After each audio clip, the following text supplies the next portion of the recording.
Welcome to Fear and Fiction, where the stories are strange and the fear is real.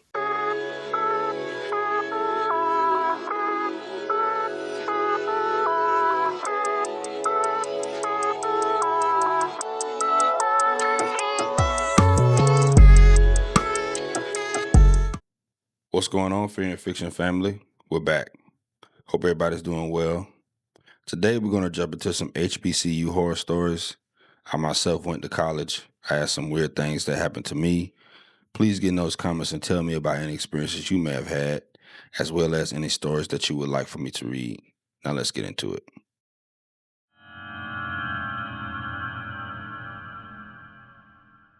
So this is going to sound like every other haunted dorm post, but I promise it is not. I'm going to try to be specific, because specific is the only way anyone believes anything. I go to Fisk University in Nashville. If you don't know Fisk, it's one of the oldest historically black colleges in the country, founded in 1866 in former Union Army barracks. Jubilee Hall, where I live, was completed in 1876 and has been a functioning dormitory ever since. The Fisk Jubilee Singers raised the money to build it by touring post-slavery America and Europe. I chose to live here specifically because of the history, because I wanted to sleep in a building that had held something real. There is a wing on the third floor that has been closed off for as long as any upperclassman can remember. The shelf unit that blocks it is not locked. It is just there, and nobody moves it, and nobody talks directly about why. I asked a professor who has been at Fisk for 22 years. She changed the subject, quickly and cleanly, the way you change a subject when you have practiced. I found a way in through a utility connection near the stairwell. I went at 2 a.m. on a Thursday. My phone for the flashlight. The corridor was identical to mine, except the floors were the original wood from 1876, and the walls had not been repainted in a very long time. The third door I tried opened. Empty room. Window painted over from the inside. A chair in the center of the room, placed deliberately, facing the painted over window. Nothing else. I stood in the doorway. I did not go in. Something about going in felt like a decision I could not take back. So I stood there and I looked at the chair, and then I went back to my room. I could not sleep. At some point around 4 a.m, I stopped trying and sat up and turned on my lamp and looked at my room. My desk chair was facing the window. I sit at my desk facing the door. I have sat that way since freshman year. I don't like having my back to the door. It's a habit I can't break. My chair had been rotated to face the window. I live on the 3rd floor. I turned my chair back around. I did not go to sleep. In the morning, I went back to the sealed wing and looked in through the crack around the shelf unit. The chair in that room was gone. I spent 2 days after that going through campus archives looking for information about that wing. I found a reference to it being closed in a facilities memo from 1963, nothing explaining why. One line, 3rd floor east corridor removed from active use. No further assignment pending administrative review. Administrative review that apparently never came. I requested a room transfer the following week. It was processed in 2 days. The housing office said a room had just become available. I asked my RA which room it had been. She looked at something on her clipboard and then told me she didn't have that information. I'm in the new room now, different floor. I have not been back to the sealed wing. The chair in my new room I positioned with care, facing the door. I checked it before I went to sleep last night. It was still facing the door. I check it every night now, every single night before I turn off the light.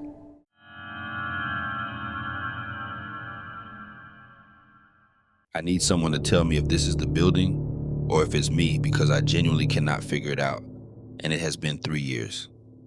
Hampton University in Hampton, Virginia was founded in 1868 on the grounds of a former plantation called Little Scotland.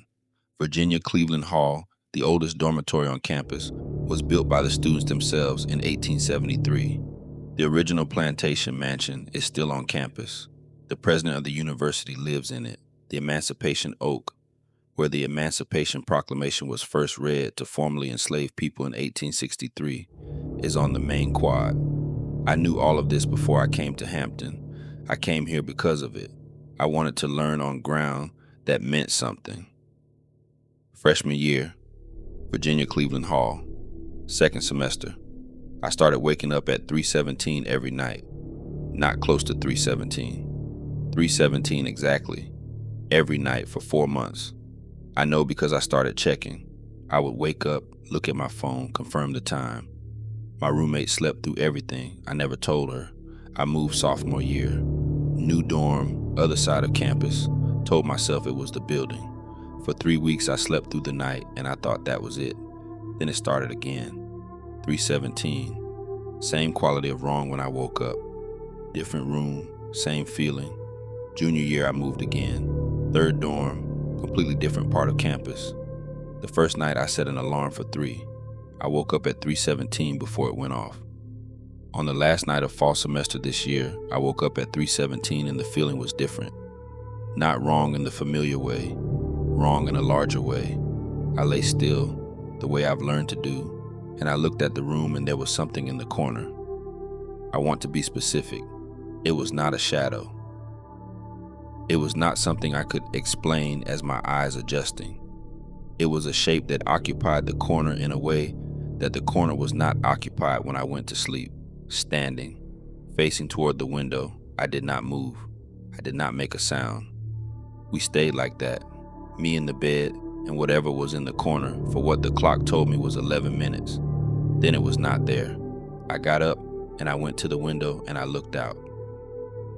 The mansion house was lit up. The original plantation house, the one the president lives in, every window lit at 3:28 in the morning.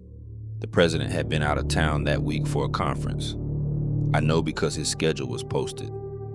I have been watching the mansion house from my window at 3:17 every night since.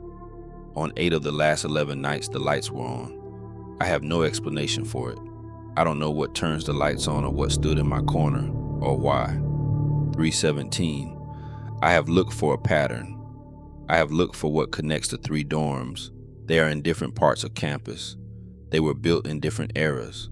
The only thing they have in common is the land underneath them. All of Hampton University is built on Little Scotland. There is nowhere on this campus that is not built on Little Scotland. If anyone has experienced anything like this at Hampton, I would like to know, not to be reassured. I am past the point where reassurance helps. I want to know if it is the building or if it is me, because those are 2 different problems and I need to know which one I have.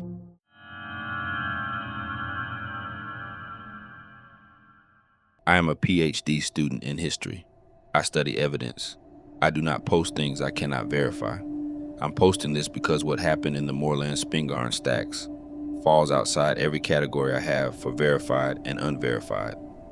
The Moreland Spingarn Research Center is in the Founders Library at Howard University.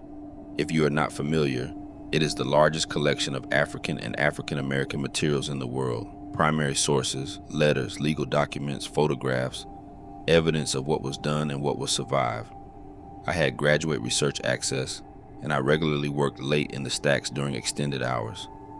In November, I was assigned an unprocessed personal papers collection. No finding aid. Family name on a box count, nothing else. My job was to catalog it. First box, letters and documents from the 1890s through the 1930s. Extraordinary materials. I was 3 boxes in when I found the item. I'm not going to describe the item specifically because it involves identifiable people and an event that was never publicly recorded, and I don't think it's mine to share in a public post. I will say, it was evidence of something that should have had legal consequences and did not. Evidence that had been sitting in that box, unseen, for 40 years. I spent an hour with that document, making notes, photographing it carefully. When I looked up, it was 11:47. I had arrived at 6. Nearly 6 hours had passed without me noticing. I packed up and walked toward the exit. The light in the room I had just left went off. The lights in that section are motion activated. I had just walked out. There should have been residual motion detection for at least 30 seconds. The light went off the moment I cleared the doorway. I didn't go back in. Over the following 3 weeks, a chair I left pushed in was pulled out when I returned. A sealed box I had processed was open in the morning. Materials I had organized were rearranged carefully in a way that felt intentional. The last night I worked with that collection, I was alone in the reading room and something said my name. My name, not my formal name. The name my mother calls me, the shortened version I have used since childhood, the name I do not publish under, the name that appears on no document at Howard University. Once, clearly, from somewhere in the stacks behind me. I transferred the collection to another researcher the next morning. I told my advisor I had a conflict of interest. That was not true. It was the only reason I could think of that she would accept. 4 months later, I got an email from the researcher I had passed the collection to. One question: did anything happen to you while you were working with those materials? I said yes. She wrote back immediately. She said it had called her name too, but not her academic name, not the name she publishes under, the name her grandmother called her, a name she had never used at Howard, a name that appeared on no document connected to her. She said she had gone back through the materials trying to find where it might have found that name, and she could not find it anywhere in the collection. She said she had found the significant item I had flagged. She said she understood now why I had transferred the collection. She said she was going to finish the work because someone needed to, and she had said as much out loud in the stacks. That was the last email I received from her. Her university faculty page still shows active office hours. Her email auto-reply says she is unavailable and to check back after the end of term. The end of term was 6 weeks ago. I have not emailed again. I don't know what I would ask.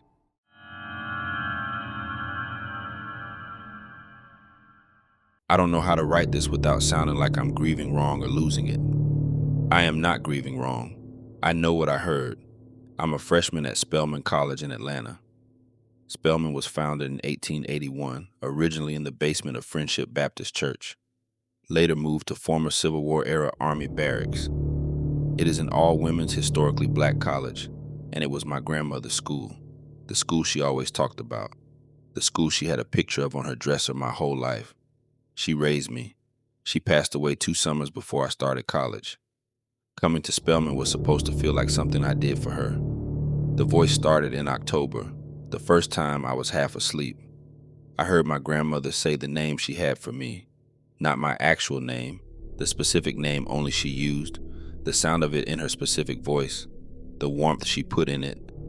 And I sat up fast, and there was nothing there. My roommate was asleep. I told myself I was dreaming. The second time, I was fully awake at my desk. The voice said my name from right behind my left shoulder. My roommate was at the library. I was completely alone. I sat very still for a long time before I moved.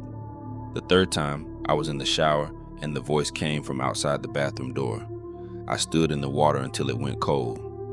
For the first month, I almost let myself believe it was her, my grandmother, in a place she loved, finding me. I almost accepted that. In November, it called me and it got something wrong. The intonation at the end, a specific sound she always made at the end of the name, a small rise that I would know anywhere. Whatever was calling me had the name and almost had the sound, but not quite. Close enough to fool someone who didn't know her, not close enough to fool me. I moved to a different room in January. In the first week in the new room, the voice came once from the closet. Then it stopped. I thought it was over. In April, the last week before finals, it called me one more time. I want to be precise about this because this is the part that is hardest to explain. This time, the sound was right. Everything was right. The name, the intonation, the warmth at the end. Whatever it was had been practicing for 7 months, and it had finally gotten it exactly right. It sounded exactly like my grandmother calling me, and then it said something else. A sentence, specific words. I did not recognize them as anything she had ever said to me. I texted my aunt the next morning, my grandmother's daughter.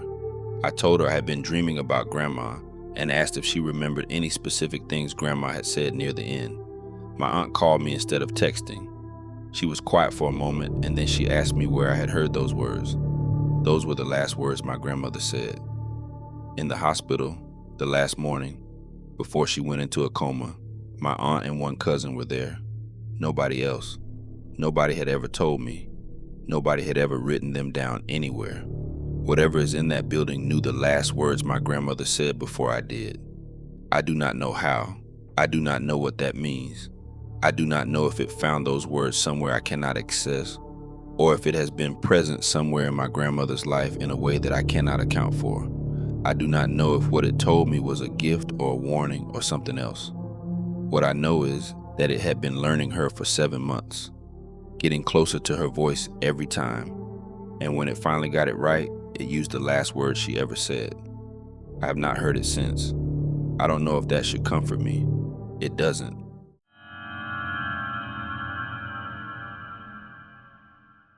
There are 5 of us who know what happened. This is the first time any of us has talked about it anywhere outside of the group chat. I'm posting it because one of the 5 asked me to, because she needs people to understand what she's dealing with, and she can't write it herself right now. Xavier University of Louisiana is the only Catholic historically black university in the United States. Founded in 1915 by Mother Catherine Drexel, a white Philadelphia heiress who gave her entire inheritance to serve black and Native American communities. It is in New Orleans, which matters. New Orleans is not a city where paranormal is theoretical. The ground here has been used for things most cities don't understand. The air is different. If you are from here, you know this. 5 of us, finals week in April, using a lower level of the administration building to study, because we had been told by an older student the study rooms there were always quiet. We studied for 2 hours, then one of our groups started exploring. She found a door at the end of the lower corridor, older than the rest of the building, different wood, a padlock that turned out to not be fully closed. All 5 of us should have left it alone. We opened the door, small room, stone floor.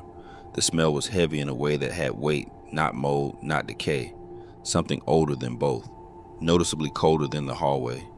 In the far corner, a small wooden box, old, sealed with something dark across the seam, waist high. None of us touched it. One of us started feeling sick immediately.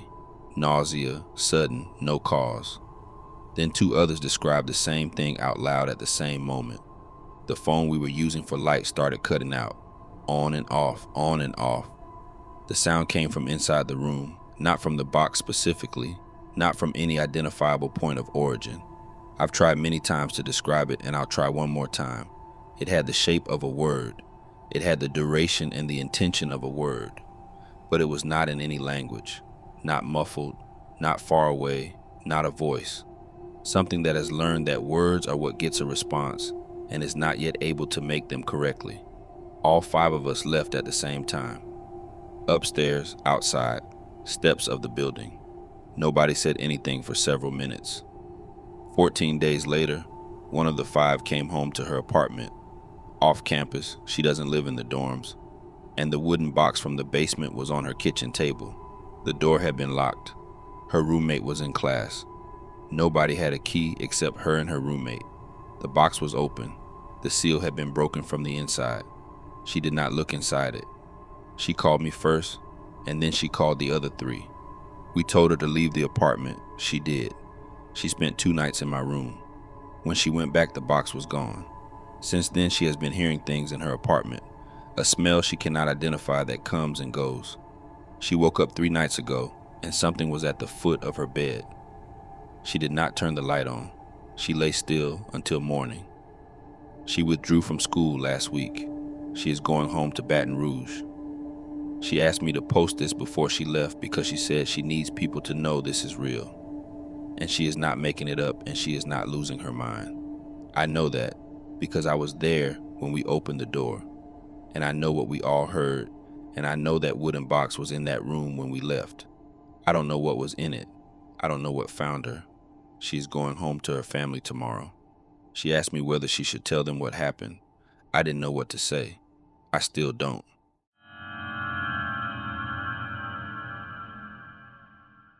Okay, so there was a job I had sophomore year at Prairie View. Night shift facilities work, checking buildings, basic maintenance stuff. Extra money. I needed it, and the hours worked with my class schedule, so I took it. First week was pretty standard. You walk the buildings, you check that things are locked or unlocked depending on what they should be. You deal with whatever minor stuff comes up. Campus at 2 in the morning is its own kind of quiet. Prairie View is not a city campus. It's flat land northwest of Houston, wide open, and at 2 in the morning in winter, you can see a long way in every direction and hear almost nothing. I got used to that fast. I liked it, actually. Second week, the older guy I was paired with, I'll call him D, been working facilities there 11 years, pulled me aside before our shift started. He had this specific way of doing it. He kind of stepped slightly away from where the supervisor was and lowered his voice a little, not dramatically, just enough to make clear this was a different kind of conversation. He said everybody who worked nights in the older part of campus knew some things. He said nobody would tell me officially, because officially there was no reason for it, but he was telling me. Don't go to the northeast corner of the old athletic building alone after midnight. Don't prop the door to the lower storage section. Don't make eye contact with anything looking at you through a window after 1 in the morning. And if you hear movement in the basement of the facilities building, like something shifting around down there, like something changing position, count to 45 before you open the door. By the time you get to 45, it'll be gone. I asked him what would happen if I didn't count to 45. He looked at me for a second and said, just count to 45. So that was the conversation. I want to say I thought he was messing with the new person. Honestly, I didn't. Prairie View was built in 1876 on a former plantation. The men who wrote the legislation to create it were themselves formerly enslaved. Matthew Gaines, William Holland, both of them state senators during Reconstruction. That history is in the ground here, and D had been walking that ground at 2 in the morning for 11 years. He didn't seem like someone who made things up for entertainment. I followed the rules for 2 months without anything happening. They became routine the way any workplace procedure becomes routine. I stopped thinking about the why of them. Don't go to the northeast corner alone, count to 45. Got it. The night it happened, I was maybe a month and a half into winter semester, late February. One of those cold South Texas nights where the wind comes across flat land and there's nothing to slow it down. I was doing a check of the facilities building around 2 in the morning. Standard loop, nothing unusual. I came down the main hall toward the basement door, and I heard it. Movement. Below me. Not loud, not dramatic, just a specific sound of something down there shifting its position. Weight redistributing. Like something that had been very still for a while, deciding to be slightly less still. I'd heard it twice before and done exactly what D told me. Stood at the door, counted, got to 45. Both times by the time I hit 45, it was quiet, and I opened the door, and the basement was empty. I started counting. I don't know why I stopped at 30. I've gone over this probably more times than I can count, and I don't have an explanation for it. It wasn't impatience. I wasn't in a rush. I just stopped at 30. My mouth stopped moving, and my hand was on the door handle, and I opened it. The basement was not empty. I won't describe it. I've tried twice now and I can't get through the description without stopping.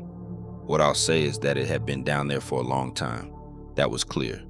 And it was aware that I was at the door. And it looked at me the way something looks when it was not expecting you specifically, but is not surprised by the general fact of a person arriving. I closed the door. I walked to my car. I drove home. I sat in my parking lot for a while before I went inside. I texted my supervisor the next morning and said I had a family situation and needed to step back from the position. She said she understood and to let her know if I wanted to pick it back up. I never did. D texted me that afternoon. He asked how the shift had gone. I thought about what to say for a minute and then I just told him. I heard it. I counted to 30 and I opened the door. He didn't respond for about 10 minutes. I watched my phone the whole time. Then, I gave you the wrong number. You were supposed to count to 45. I'm sorry. I thought I told you 45. I have read that message probably 200 times since then. I never wrote back. I had no idea what to say to that. I don't know if 45 actually works, or if 45 is just a number where you stop yourself from opening the door.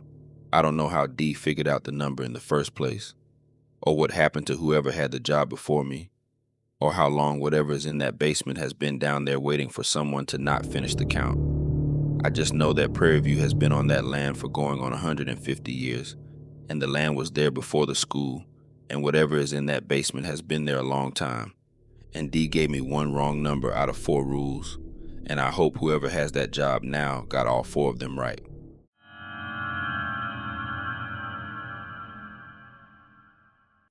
This happened October of my first year at Lincoln University in Pennsylvania. I have been trying to figure out how to write it down for a while now because I want to get the details right. The details are what make it real. Lincoln is the oldest historically black college in the country. Been there since 1854. 400 acres in rural Chester County, southern Pennsylvania. Quiet, old buildings. The kind of campus where you can feel the weight of who walked there before you. Thurgood Marshall went there. Langston Hughes. Kwame Nkrumah. I knew all of that before I enrolled. I thought I understood what it meant. I understand it differently now. I was in the library until almost 11 finishing a paper on constitutional history. When the building closed, I took the shortcut across the main quad on the way back to my dorm. Nobody out. Cold night, clear sky, just the lights of the buildings and a long stretch of grass in between. There was a man sitting on one of the benches near the center of the quad. He was older, I'd say 70-something, though looking back, I'm not sure I can trust that estimate. Dressed formally, dark clothing, gray wool coat with specific buttons along the front. The kind of coat that was well made, in the way that clothes used to be well made, and are not always now. He looked up when I walked past, said good evening. I said it back and kept walking. He asked what I was working on so late. I stopped. I don't completely know why. Something in how he asked it, like someone asking because they were genuinely curious and not just making conversation. I told him. Constitutional history, 14th Amendment, Equal Protection Clause. He nodded slowly and said he'd spent a good many years thinking about those questions himself. He asked if I wanted to sit for a minute. It was late and it was cold, and I sat down. We talked for maybe 20 minutes. He knew the subject well, in a way that went beyond textbooks, the way someone knows something they have watched play out over time rather than read about. He talked about Thurgood Marshall, about what Marshall's time at Lincoln meant for how he understood the law before he practiced it. He talked about Lincoln's graduates who went to Africa and came back and founded universities and governments. He talked about what it had meant historically for this institution to exist in a country that was not sure it wanted it to. He was specific. He was thoughtful. He gave me more in 20 minutes than most classroom discussions. Before I left, I asked him how long he'd been at Lincoln. He smiled and said, "Since before most people can remember." I thought he meant he'd had a long career and was being modest about it. I said goodnight and walked back to my dorm. The next morning, I described him to my advisor. Older man, gray coat with the specific buttons, bench near the center of the quad. She didn't recognize who I was describing. I tried 2 other professors over the next couple of days. Same result. I went to the campus archives the following week. I asked the archivist whether they had collections of older faculty photographs, and she said they did and brought out several bound volumes. I sat down with them and went through them, page by page. I found them about 40 minutes in, gray coat, the same buttons. The photograph appeared to be from the late 1940s, based on the quality and the other context in the image. He looked the same age in the photograph as he had on the bench, which I sat with for a moment. The caption below identified him as a professor of history who joined the faculty in 1927 and remained until 1963. There was a second photograph from what I believe was the mid-1950s, same coat. I sat there looking at those photographs for a while. I'm not sure how long. The reading room was quiet. I could hear the archivist moving around at her desk across the room. At some point I looked up. She was watching me. Not obviously, not staring. She was looking at me the way someone looks when they have been watching, and they think you haven't noticed. When I looked at her, she picked something up from her desk and looked down at it. She didn't ask if I'd found what I was looking for. She didn't say anything at all. I put the volume back. I thanked her. I left. What I keep returning to is that answer on the bench, since before most people can remember. I was a first-year student who had just arrived at a campus that has been here since before the Civil War ended, and a man in a gray wool coat sat with me on a bench in the cold and talked about constitutional history and the men who changed the world from this place. And he answered my question about how long he'd been at Lincoln accurately. I don't know what he is. I'm not sure that's the right question. What I know is that he was kind and specific and gave good advice, and that the archivist did not seem surprised by my face when I looked up from those photographs. I think she has seen that expression before. I think she sees it regularly. Lincoln produces people who go on to do extraordinary things. It has been doing that for 170 years. I think some of what it has produced stays on that campus and keeps doing what it always did. The man on the bench told me things about constitutional history that I used in my paper. I got a good grade. I think that's what he would have wanted. Man, if you made it this far, thank you. Please like, share, subscribe, hype the video. Don't be afraid to submit stories for me to read. Have a good day.